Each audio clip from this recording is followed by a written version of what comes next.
నమస్కారం సిఎస్ శర్మ గారు. నమస్తే. ఎలా ఉన్నారు? బాగున్నానండి. సిఎస్ శర్మ గారు, మరి పీజీడిఎం కానీ బి ఫార్మసీ కానీ ఇవన్నీ చేసిన వాళ్ళకి, చేయాలనుకునే వాళ్ళకి ఆ కోర్సెస్ కాలేజీలో చేయాలా, యూనివర్సిటీలో చేయాలా, లేకపోతే ఎక్కడ చేస్తే బాగుంటుంది అనేది కూడా కొంతమందికి కన్ఫ్యూజ్ అవుతుంటారు. చాలా మందికి ఏంటంటే దగ్గరలో ఉన్న ఏదైనా కాలేజీలో చేస్తే మనకు దగ్గరగా ఉంటుంది కదా అనే ఆలోచన కొంతమంది, లేదంటే యూనివర్సిటీలో చేస్తే మనకి ఏమైనా మంచి జాబ్ ఆపర్చునిటీస్ వస్తాయేమో అని అట్లా ఆలోచించే వాళ్ళు కొందరు ఉంటారు. లేదంటే యూనివర్సిటీలో చేస్తే ఒక హై లెవెల్ డిగ్నిటీ కూడా ఫీల్ అయ్యే వాళ్ళు కొంతమంది ఉంటారు. ఏది బెటర్ అంటారు? మనకు దగ్గరగా ఉన్న చేయాలంటారా, లేదంటే యూనివర్సిటీస్ చూస్ చేసుకోవాలంటారా? లేదంటే కొంతమందికి పక్కింటి వాళ్ళు చెప్పారనో, లేదంటే తెలిసిన ఫ్రెండ్స్ చెప్పారనో, రిలేటివ్స్ చెప్పారనో, అంతకుముందు ఎవరైనా ఆ కాలేజీలో చేసిన వాళ్ళు చెప్పారనో, ఏదో ఒక కారణంతో చెప్తుంటారు. రియల్గా చూడాల్సిన ఫ్యాక్ట్స్ ఏంటి? అక్కడ ఏ కాలేజీలో చేయాలా, లేకపోతే యూనివర్సిటీలో చేయాలా, లేదు అంటే ఏ ప్రాంతాల్లో చేయాలి? ఇప్పుడు లొకేషన్ గురించి కూడా చాలా మంది ఆలోచిస్తూ ఉంటారు. మన హైదరాబాద్ అని అంటారా, లేకపోతే ఆంధ్ర అంటారా, కర్ణాటక అంటారా, లేకపోతే చెన్నై అంటారా, బాంబే అంటారా, కలకత్తా అంటారా, ఏ ప్లేస్లో చేయొచ్చు అంటారు ఇలాంటివన్నీ కూడా? అంటే ఇప్పుడు జనరల్గా ఎందుకంటే ఎక్కడొస్తుందంటే ప్రాబ్లము, ఆల్రెడీ వాళ్ళు కాలేజీ అలానే చూజ్ చేసుకొని బీఫార్మసీ చేశారు. అంటే ఇంటి దగ్గర పక్కన ఉందనో కాలేజీ, లేకపోతే ఎవరో ఫ్రెండ్ చేస్తుందనో ఆల్రెడీ అలానే చేశారు చెప్పాలి అంటే. ఇంకా ఇప్పుడు కూడా అలా ఆలోచిస్తే మన ఇంటి పక్కన ఉంది కదా అని చెప్పి మనం జాయిన్ అయితే, ఇప్పుడు ఏదో సినిమా హాల్ ఉంది మన దగ్గర, మంచి సినిమా రాకపోతే ఏదో పిచ్చి సినిమా ఆడుతుంటే పక్కనే ఉంది కదా అని వెళ్ళం కదా. ఏదో ఏదో రేర్ కేసెస్లో వెళ్తాం టైంపాస్ కాకపోతే, అంతేగాని ఎంత పక్కన ఉన్నా సరే మంచి మూవీ అయితేనే వెళ్తాం మనం. సో కాలేజ్ అయినా అంతే, అక్కడ క్వాలిటీ ఉంటేనే మనం జాయిన్ అవుతాం, కానీ పక్కన ఉంది కదా అని అంత ఫీజు కట్టి ఎమ్మడే జాయిన్ అవ్వం కదా. సో ఆ క్వాలిటీ అయితే చూసుకోవాలి కదా. అది కాక మనం చదివేది మన లైఫ్లో ఎంత, 4 years కోర్స్ అది. సో ఆ 4 years కోర్స్ కోసం మనం కమిట్ అయిపోయి లైఫ్ అంతా దానిలోనే ఉంటాం. అంటే మన ఆల్మోస్ట్ ఇండస్ట్రీలో ఉన్నాడైతే వాడు, ప్రైవేట్గా వాడు ఎంటర్ప్రెన్యూర్ అయితే వాడు చచ్చేంత వరకు అదే ఫీల్డ్లో ఉంటాడు. సో అలాంటి ఫీల్డ్లో ఉండేది మ్యాటర్ ఆఫ్ 4 years కోసం మనం ఎట్లా కాంప్రమైజ్ అవుతాం? ఎంత పక్కన ఉన్నా, అది ఎంత దూరం ఉన్నా, 2 గంటల జర్నీ అయినా సరే అదేదో మంచి కాలేజీలో చేయగలిగితే మనకి బాగుంటుంది. సో అది ఒకటి. సో మంచి కాలేజ్ చేసినా సరే ఆపర్చునిటీస్ లేవు కాబట్టి కదా ఇప్పుడు మనం చూస్తున్నాం నెక్స్ట్ అనేది ఇంకో పాయింట్ అది. సో ఇప్పుడు చూసేది కూడా ఒక కాస్మోపాలిటన్ సిటీ అయి ఉండాలి. ఏదో ఇప్పుడు అనకాపల్లిలోనో లేకపోతే ఇంకెక్కడో గుంటూరులోనో లేకపోతే చిన్న కాలేజీలో చేసామనుకోండి, అది ఉపయోగం లేదు. ఎందుకంటే వాడు ఎంత ఇచ్చినా సరే, ఇన్ఫ్రాస్ట్రక్చర్ ఎంత ఇచ్చినా ఫ్యాకల్టీ కావాలి కదా. ఫ్యాకల్టీ ఎక్కడ దొరుకుతారు మనకి? కాస్మోపాలిటన్ సిటీస్లో అయితే ఐఐటీస్ ఉంటాయి, లేకపోతే అట్లానే మేనేజ్మెంట్ ఇన్స్టిట్యూషన్స్ ఉంటాయి, ఐఏఎమ్స్ ఉంటాయి. సో ఇవన్నీ ఇన్స్టిట్యూషన్స్ ఉంటాయి. సో అక్కడి నుంచి కొంత ఫ్యాకల్టీ ఏం చేస్తారంటే బిజినెస్ కోర్సులో గెస్ట్ ఫ్యాకల్టీగా రావటము, వీళ్ళకి స్టూడెంట్స్తో ఇంటరాక్ట్ అవ్వటము, దట్ ఇండస్ట్రీ బేస్డ్ ఫ్యాకల్టీ ఉంటారు. అంటే ఇండస్ట్రీ ఓరియంటేషన్ ఉంటుంది వాళ్ళకంతా. సో ఇండస్ట్రీలో వర్క్ చేస్తున్న వాళ్ళు కూడా వచ్చి ఇక్కడ కొంత పార్ట్ టైం ఫ్యాకల్టీగా ఉంటూ కొంత క్లాసెస్ చెప్తూ ఉంటారు. దీనివల్ల ఏంటంటే స్టూడెంట్కి కొంత దాని మీద నాలెడ్జ్ వస్తుంది బాగా. అంటే వాళ్ళు షేర్ చేసుకుంటారు కాబట్టి నాలెడ్జి, వీళ్ళకి రియల్ ఎక్స్పీరియన్స్ అనేది దొరుకుతుంది. అవును, ప్రాక్టికల్ ఎక్స్పీరియన్స్ అనేది దొరుకుతుంది. అది అడ్వాంటేజ్. అంతేని మనం ఒక లొకేషన్ చూస్ చేసుకునేటప్పుడు 100% యాక్చువల్గా అదొక it should be A cosmopolitan city. అంటే అది హైదరాబాద్ అయినా ఉండాలి, లేకపోతే మనకి పూణే అయినా ఉండాలి, లేదా బెంగళూరు అయినా ఉండాలి, లేదా ముంబై అయినా ఉండాలి, ఇలాంటి లేదా ఢిల్లీ అయినా ఉండాలి. ఇలాంటి సిటీస్లో అయితే వాడికి ఆపర్చునిటీస్ ఎక్కువ ఉంటాయి. రేపు కోర్స్ అయిపోగానే ఇమీడియట్గా ప్లేస్మెంట్ రావాలి కదా, ఇంటర్న్షిప్స్ రావాలి కదా. సో ఫ్యాకల్టీ మంచిగా ఉండాలి కదా. సో ఇవన్నీ చూసుకోగలిగితే లొకేషన్ అనేది టాప్ ప్రయారిటీ. కోర్స్ కన్నా కూడా లొకేషన్ చాలా ఇంపార్టెంట్. సో ఆ రకంగా వాడు లొకేషన్ తీసుకోగలిగితే వాడికి ఇమీడియట్గా ప్లేస్మెంట్ అయితే వస్తుంది. దాంతోపాటు క్రైటీరియా మీరు చెప్పినట్టు కాలేజ్ కూడా. So location important, college important. So ఆ కాలేజీలో మనం జాయిన్ అయ్యే ముందు డెఫినెట్గా మంచి ఫ్యాకల్టీ ఉన్నారా లేదా, అది ఇండస్ట్రియల్ ఎక్స్పోజర్ ఉందా లేదా, సో ఇంటర్న్షిప్స్ ఎలా వస్తున్నాయి, శాలరీ ప్యాకేజెస్ ఎలా ఉన్నాయి, సో రిటర్న్ ఆన్ ఇన్వెస్ట్మెంట్ మనం పెట్టిన ఇన్వెస్ట్మెంట్ మనకు దొరుకుతుందా లేదా. సో ఇవన్నీ మనం చూసుకుంటాం కాబట్టి డెఫినెట్గా వాడికి అది మంచి లొకేషన్ అయితే ప్లేస్మెంట్ 100% వస్తుంది. లొకేషన్ ప్లస్ మంచి కాలేజ్ అయితే కనుక. ఓకే, అంటే ప్లేస్మెంట్ అనేది నెక్స్ట్ ఎడ్యుకేషన్కి వెళ్ళినప్పుడు అక్కడ చూడవలసినటువంటి మెయిన్ పాయింట్స్ ఏంటి? అంటే మీరు అన్నట్లుగా అక్కడ ఉండే లెక్చరర్స్ కావచ్చు, ఫస్ట్ అది చూస్తారు. కానీ ఆ అట్మాస్ఫియర్లో బి ఫార్మసీ, మెడికల్ అనగానే చాలా ఉంటాయి చేయాల్సినవి. మరి అందులో మెయిన్ చూడవలసిన అంశాలు ఏంటి? అంటే మెయిన్ చూడవలసిన అంశాలు ఏంటంటే, మీరు ఇంత ముందు క్వశ్చన్లో కూడా అడిగారు నన్ను, అంటే యూనివర్సిటీ అయితే బాగుంటుందా లేకపోతే బిజినెస్ స్కూల్ అయితే బాగుంటుందా అని. సో అక్కడ ఏంటంటే అక్కడ కూడా మన అది బిజినెస్ స్కూలా లేకపోతే ఒక యూనివర్సిటీనా. ఇంకొకటి కూడా మంచి పాయింట్ రైట్ చేశారు ఇందాక మీరు. ఎందుకంటే యూనివర్సిటీ అయితే అదో టాప్ స్టేట్ యూనివర్సిటీ అయితే అదో గొప్ప డిగ్రీ లాగా ఫీల్ అవుతూ ఉంటారు. జనరల్గా అది ఏముండదు. ఇప్పుడు సపోజ్ బీఫార్మసీ అయినా ఇంజనీరింగ్ అయినా పర్టికులర్ ఉస్మానియా యూనివర్సిటీ ఎఫిలియేషన్ ఉందనుకోండి, ఆ స్టూడెంట్ యూనివర్సిటీలో జాయిన్ ఒకటే, క్యాంపస్లో ఏదైనా ఊరి చివరి చిన్న కాలేజీలో జాయిన్ ఒకటే, సర్టిఫికేట్ వచ్చేది ఎక్కడి నుంచి? ఉస్మానియా యూనివర్సిటీ నుంచి వస్తుంది. మీరు చెప్తే తప్ప ఎవరికి తెలియదు మీరు ఏ కాలేజీలో చదివారో. సో వాడికి తెలియదు, వాడు చూసేది మీరు ఉస్మానియా, వాడు కూడా బయటకు వచ్చినా అదే చెప్తాడు. ఎక్కడ చదివావు అంటే ఉస్మానియా యూనివర్సిటీ అని చెప్తాడు, కాలేజ్ గురించి చెప్పరు ఎవరు. సో అంటే కొన్ని వేల మంది ఉంటారు యాక్చువల్గా. సో అదేం పెద్ద it won't give actually much difference.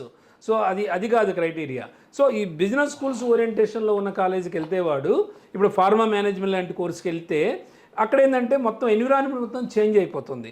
ఇక్కడ యూనివర్సిటీలో అనుకోండి, ఇప్పుడు సపోజ్ ఒక యూనివర్సిటీలోకి వెళ్ళి చదివాడు అనుకోండి, ఎంబీఏనో లేకపోతే పీజీడీఎం అంటే బిజినెస్ స్కూల్స్ ఆఫర్ చేస్తాయి.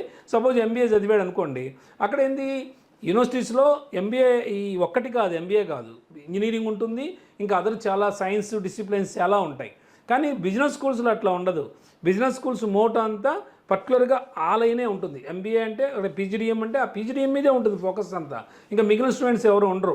అందుకని వీళ్ళు ఏమనుకుంటారంటే స్టూడెంట్ యాటిట్యూడ్ ఎలా ఉంటుందంటే పెద్ద క్యాంపస్ కాదు ఇది, యూనివర్సిటీ అయితే పెద్ద క్యాంపస్ కదా, కొన్ని ఎకరాల్లో ఉంటుంది.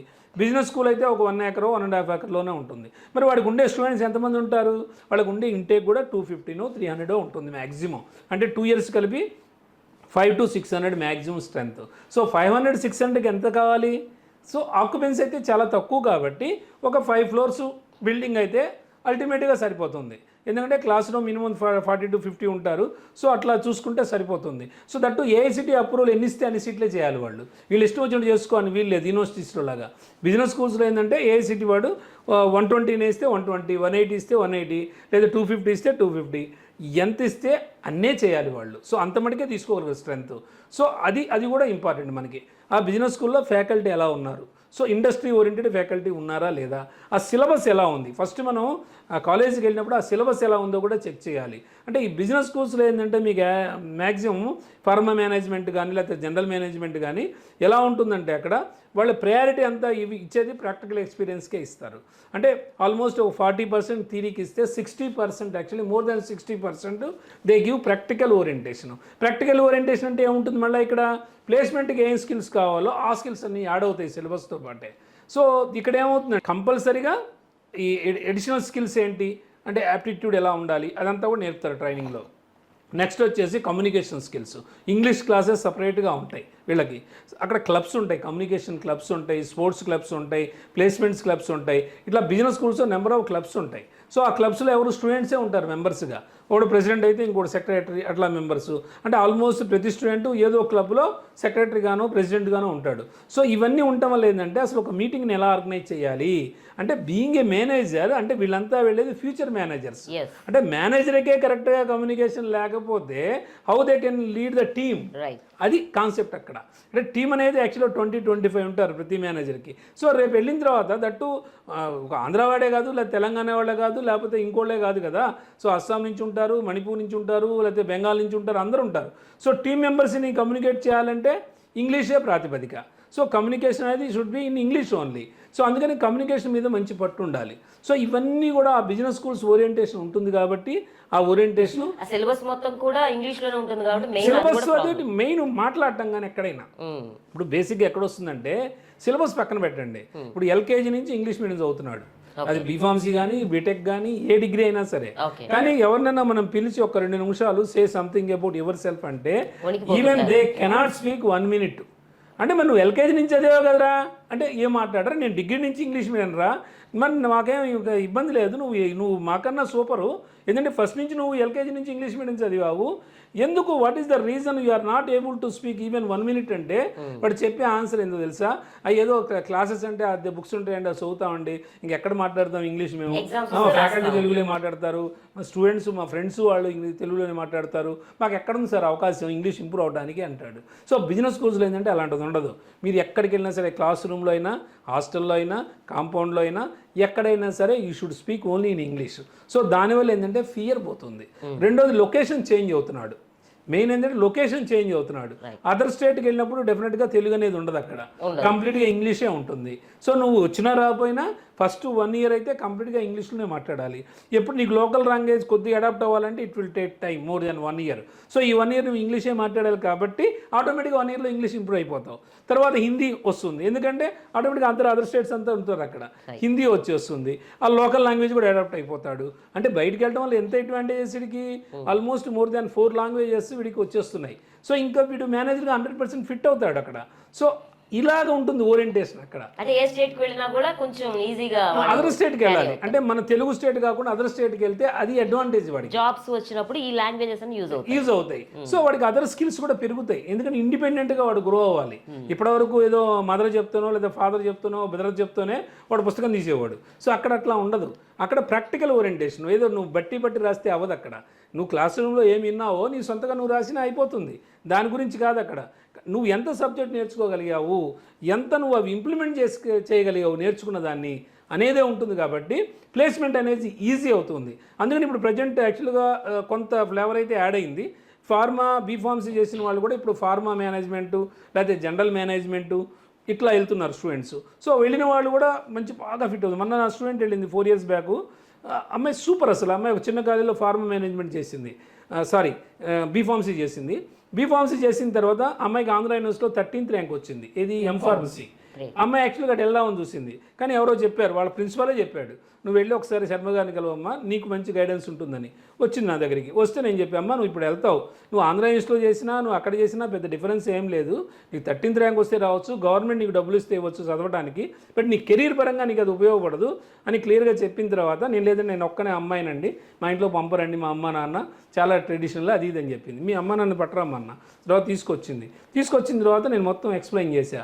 మీ పాపకి పెళ్లి చేయాలంటే ఇప్పుడు చేసేయండి, ఓకే, అదంతా మామూలు. అది లేదు, మీ పాప కెరీర్ చూడాలంటే మీరు మీ దీనిలోనే మీ దగ్గరుండి అమ్మాయి కెరీర్ని చూడాలంటే 100% మీరు అమ్మాయిని చక్కగా మంచి బిజినెస్ స్కూల్కి పంపించండి.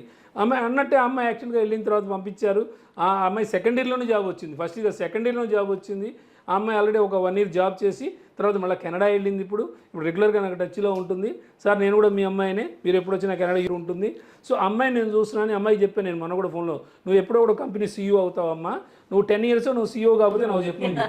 అంటే మనం once actually when we speak to the student we can understand easily about their status, అంటే వాళ్ళు ఎలా ఉందనేది మనకు అర్థమైపోతుంది. సో ఆటోమేటిక్గా ఇప్పుడు అమ్మాయి వెళ్ళింది కాబట్టి ఆ రోజున ఇప్పుడు మంచి స్టేజ్లో ఉంది అమ్మాయి.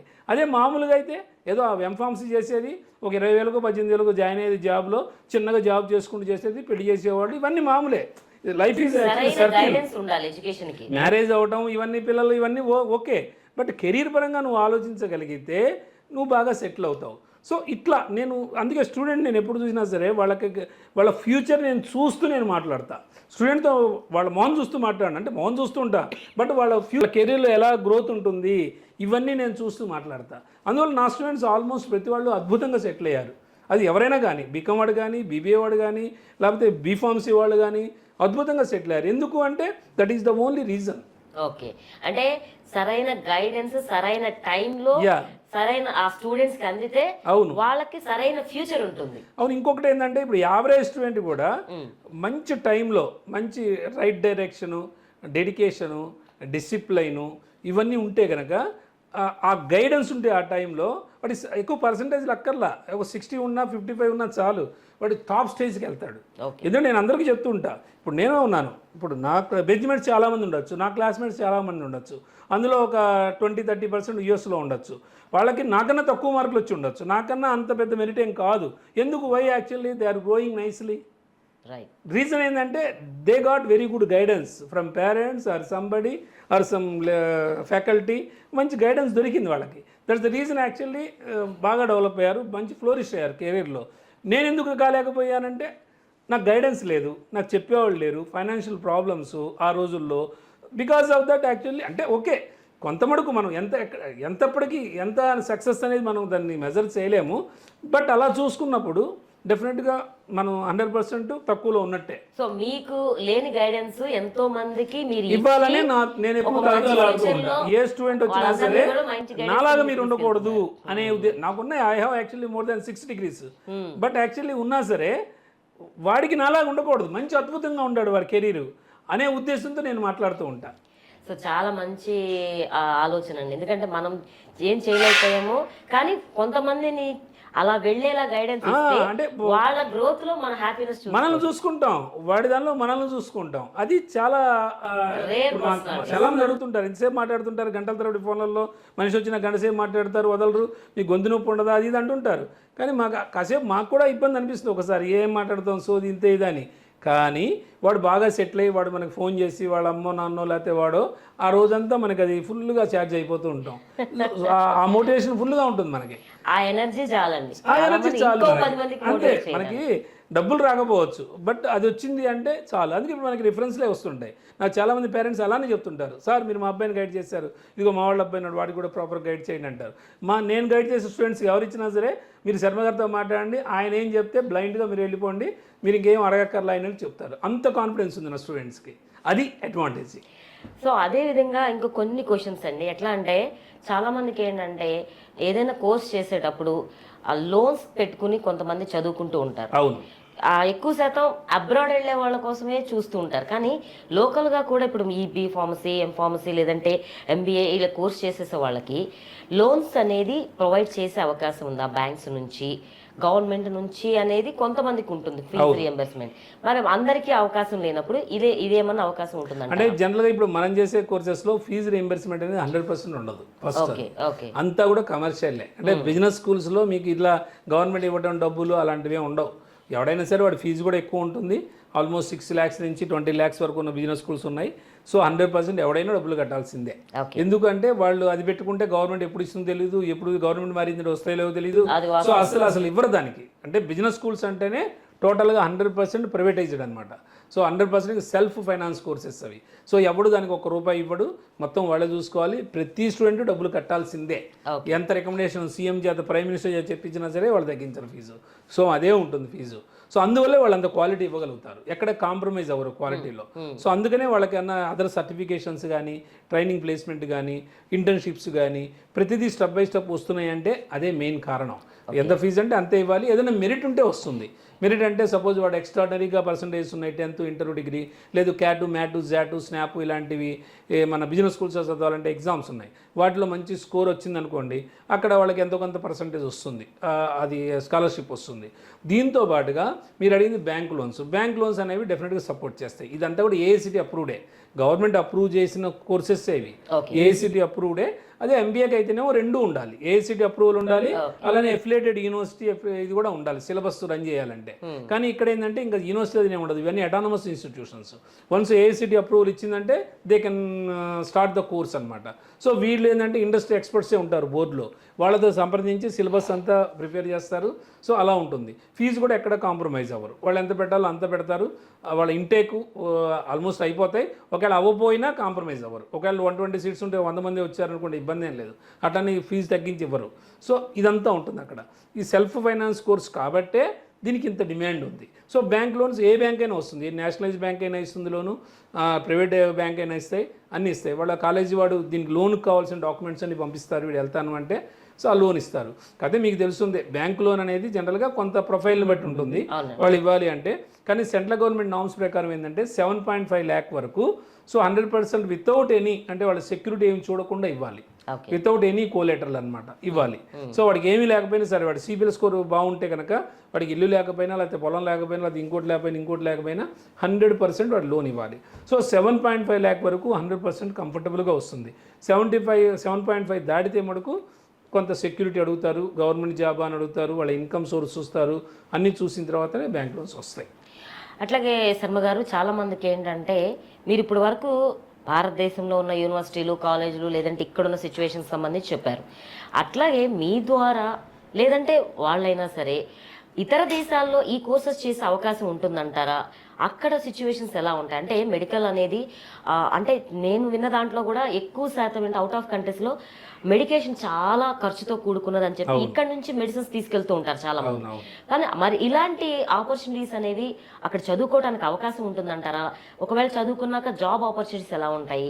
అదేవిధంగా మిమ్మల్ని గైడెన్స్ అనేది ఓవర్సీస్ ఎడ్యుకేషన్ కూడా ఉంది కాబట్టి మీకు గైడెన్స్ ఇవ్వమని అడిగితే మీరేం చెప్తారు? అవుట్ ఆఫ్ కంట్రీస్ లో అంటే జనరల్గా బీఫార్మసీ చేసే స్టూడెంట్స్ కూడా ఇప్పుడు కొద్దిగా బాగానే వెళ్తున్నారు. అంటే BSc agriculture, B Pharmacy, even BCom, BBA, BTech వాళ్ళు మామూలే ఇంకా. సో వీళ్ళంతా వెళ్తున్నారు. బీఫార్మసీ స్టూడెంట్స్కి ఏంటంటే యూఎస్లో అయితే నాప్లస్ ఎగ్జామ్ ఉంది 2003 అనుకుంటాను. అప్పటిదాకా వెళ్ళొచ్చు, కానీ అప్పటి నుంచి ఇంకా ఫార్మసీ లేదు వాళ్ళకి ఎలిజిబిలిటీ. ఇప్పుడు ప్యూర్లీ ఎంఫార్మసీ చేయాలంటే కష్టం, కానీ ఎంఎస్ ఫార్మసీలో కాకుండా మామూలుగా చేసుకోవచ్చు, దాని రిలేటెడ్ కోర్సెస్ ఏవైనా చేసుకోవచ్చు. అట్లా కాకుండా hospital administration, health care management, ఈ ఫార్మా మేనేజ్మెంటు, ఇలాంటి కోర్సెస్ చేస్తే వాళ్ళకి బాగుంటుంది, మంచి బ్రైట్ ఫ్యూచర్ అనమాట. ఎందుకంటే హాస్పిటల్స్ అనేవి ఎక్కడైనా ఉంటాయి, సో అక్కడ మేనేజర్స్ కావాలి. సో అంతా కూడా వీళ్ళకి ఆల్రెడీ టర్మినాలజీ తెలుస్తుంది కదా, డాక్టర్ తర్వాత వీళ్ళు డాక్టర్ అంత రోజులు చెప్పాలంటే ఫార్మా టర్మినాలజీ అంతా తెలుసు కాబట్టి డెఫినెట్ వీళ్ళు హాస్పిటల్ మేనేజ్మెంట్ వీటన్నిటికి కూడా. సో ఇలాంటి కోర్సెస్కి వెళ్తే బ్రహ్మాండంగా అదర్ కంట్రీస్లో కూడా బాగా సెటిల్ అవుతారు. సో మా దగ్గర నుంచి కూడా ప్రతి సంవత్సరము ఫార్మా స్టూడెంట్స్ దాదాపు ఒక 15-20 స్టూడెంట్స్ వెళ్తూనే ఉన్నారు. సో డెఫినెట్గా వాళ్ళు మమ్మల్ని ఒక్కసారి కాల్ చేయగలిగితే వాళ్ళకి ఏం అవకాశాలు ఉన్నాయి అదర్ కంట్రీస్లో, లేదు ఇక్కడ ఫార్మా మేనేజ్మెంట్ చేయాలంటే ఏ కాలేజీలో చేస్తే బాగుంటుంది, ఎంత ఉంది ఫీజు, దానికి కావాల్సిన టెస్ట్లు ఏంటి, దానికి ఇంటర్వ్యూ ఉంటుంది, ఇంటర్వ్యూ ఎలా ఫేస్ చేయాలి, ఇవన్నీ మనం వాడికి క్లియర్గా చెప్పి ఆ పర్టికులర్ కాలేజీలో వాడికి అడ్మిషన్ వచ్చేట్టు చూడగలుగుతాం. సో చివరిగా మరొక క్వశ్చన్ ఏంటంటే అండి, అసలు మీరు ఈ ఫార్మాకు సంబంధించినటువంటి చదవాలనుకునే స్టూడెంట్స్కి మీరు ఇచ్చే సలహాలు, సూచనలు, లేదంటే గైడెన్స్ లాగా, అంటే ఇప్పటి వరకు ఏంటంటే ఒకలా ఉంది, ఇప్పుడు మీరేం చెప్తారు, అలా మీ ద్వారా వెళ్ళే వాళ్ళకి వచ్చే బెనిఫిట్స్ ఏంటి? అంటే నేను చెప్పేది అంటే స్టూడెంట్స్కి ఇప్పటిదాకా చదివిన చదువు వేరు, బట్ ఇప్పుడు చదివే చదువు మనకు చాలా జాగ్రత్తగా చదవాలి. ఎందుకంటే మనం మన ప్రాణం ఉన్నంత వరకు అందులోనే ఉంటాం, అదే దానిలో ఉంటాం, అదే స్ట్రీమ్లో ఉంటాం. సో నీకు ఇందులో ఇంకా బిజినెస్ స్కూల్స్లోకి వెళ్ళిన తర్వాత ఒక 10 years నువ్వు వర్క్ చేసిన తర్వాత ఆటోమేటిక్గా నువ్వు జాబ్ చేయవు, 100% you will be the good entrepreneur. అంటే నీకున్న 10 years ఎక్స్పీరియన్స్తో నువ్వు మంచి ఇండస్ట్రీ పెట్టుకుంటావు దాని రిలేటెడ్. సో అందుకని చెప్పి బిజినెస్ స్కూల్స్లో అది మెయిన్ అడ్వాంటేజ్. బిజినెస్ స్కూల్స్ ఏంటంటే ఎంటర్ప్రెన్యూర్షిప్ని బాగా డెవలప్ చేస్తాయి. సో నువ్వు ఏదో ఇప్పుడు అంత ఇన్వెస్ట్మెంట్ లేక నువ్వు ఏదో ఇండస్ట్రీ పెట్టుకోలేకపోయినా నువ్వు ఒక 10 years వర్క్ చేసిన తర్వాత నీకు వచ్చిన ఇన్కమ్తో అప్పుడు నీకు అంతా అర్థమవుతుంది, లోన్స్కి ఎలా వెళ్ళాలి ఇవన్నీ అర్థమవుతుంది. ఆటోమేటిక్గా నీకు ఒక క్లయింట్ బేస్ ఏర్పడుతుంది. సో ఆటోమేటిక్గా ఇండస్ట్రీస్ పెట్టుకోవడం ఇలా చేస్తారు. అంటే ఆల్మోస్ట్ బిజినెస్ స్కూల్స్ అయిన స్టూడెంట్స్ 80% స్టూడెంట్స్ ఎంటర్ప్రెన్యూర్గానే ఎదుగుతారు. సో అందుకని ఇప్పుడు మీకు ఈ ఫ్యామిలీ బిజినెస్ చేసేవాళ్ళు కూడా ఇప్పుడు గోల్డ్ షాపులు కానీ, రియల్ ఎస్టేట్స్ కానీ, వీళ్ళందరూ బిజినెస్ స్కూల్స్ని చదివిస్తారు పిల్లల్ని. ఎందుకు అంటే వాళ్ళు ఆల్మోస్ట్ వాళ్ళు వెనక్కి వచ్చేసి ఇంకా జాబ్ కూడా వెళ్ళరు, వాళ్ళ ఫ్యామిలీ బిజినెస్సే వాళ్ళు చూసుకుంటారు. సో అందుకని నేను చెప్పే స్టూడెంట్కి ఏంటంటే మనం షార్ట్ టర్మ్ కాకుండా లాంగ్ టర్మ్ ఆలోచించాలి. అంటే ఈ కోర్స్ తర్వాత నేను ఎక్కడ ఉండాలి, ఒక 10 years తర్వాత నేనేం చేయాలి, సో 15 yearsలో నేనేం చేయగలుగుతాను, సో నేను సొసైటీకి ఏం చేయాలి, సో ఇవన్నీ కూడా వాడు ఆలోచించుకోవాలి. అంటే కరెక్ట్గా ప్లాన్ అనేది ఒక 20-25 yearsకి ప్లాన్ చేసుకోవాలి. అంటే ఫస్ట్ 5 years వర్క్ చేయాలి, తర్వాత 6th year నుంచి ఇంకా ఫస్ట్ 5 yearsలో మనం ప్రూవ్ చేసుకోవాలి ఆర్గనైజేషన్లో. సో మనకు జాబ్ వచ్చిన తర్వాత మనల్ని ప్రూవ్ చేసుకోవాలి. ఒక 5 years ఒక ఆర్గనైజేషన్లో చేసిన తర్వాత ఇంకొక నెక్స్ట్ 5 years ఇప్పుడు శాలరీస్ అద్భుతంగా పెరుగుతాయి, ఎందుకంటే కంపెనీ మారటం కానీ ఇలాంటివి జరుగుతాయి. సో శాలరీ బాగా పెరుగుతుంది. సో ఆల్మోస్ట్ అప్పుడు తర్వాత 10 years అయిన తర్వాత వాడు ఓన్గా ఎంటర్ప్రెన్యూర్గా ఎదగటమా, వాడు ఏం చేయాలని వాడికి ఒక ఐడియా వస్తుంది అప్పుడు. సో ఈజీగా వాడు సస్టైన్ అయిపోతాడు. సో అందుకని నేను ఈ ఫార్మసీ చేసిన తర్వాత ఒక్కసారి వై జంక్షన్లో నుంచొని మళ్ళీ ఆల్రెడీ ఒక తప్పు చేసాం మనం, ఎందుకంటే ఇంటర్మీడియట్ అయిపోయిన తర్వాత కరెక్ట్గా ఏ కోర్స్ తీసుకోవాలో తెలియక ఏదో మనం ఎంబీబీఎస్ రాలేదని బీఫార్మసీకి వచ్చేసాం. అట్లీస్ట్ ఇప్పుడన్నా సరే ఒక్కసారి నుంచొని ఒక 5 నిమిషాలు అసలు నువ్వు ఏం తప్పులు చేసావు, సో ఇక జరగబోయే దానిలో ఏం తప్పులు చేయకూడదు అని ఒక 10 minutes కనుక దానికి స్పెండ్ చేయగలిగితే అల్టిమేట్గా వాడి కెరీర్ అద్భుతంగా ఉంటుంది. ఇప్పుడు ఇది ఒక రోజులా కాదు, ఇప్పుడు గైడ్ చేసేవాళ్ళు చాలామంది ఉన్నారు, గూగుల్లో చూసుకోవచ్చు, నేను చెప్పింది ఎంతమంది కరెక్ట్గా గూగుల్లో నువ్వు చెక్ చేసుకోవచ్చు.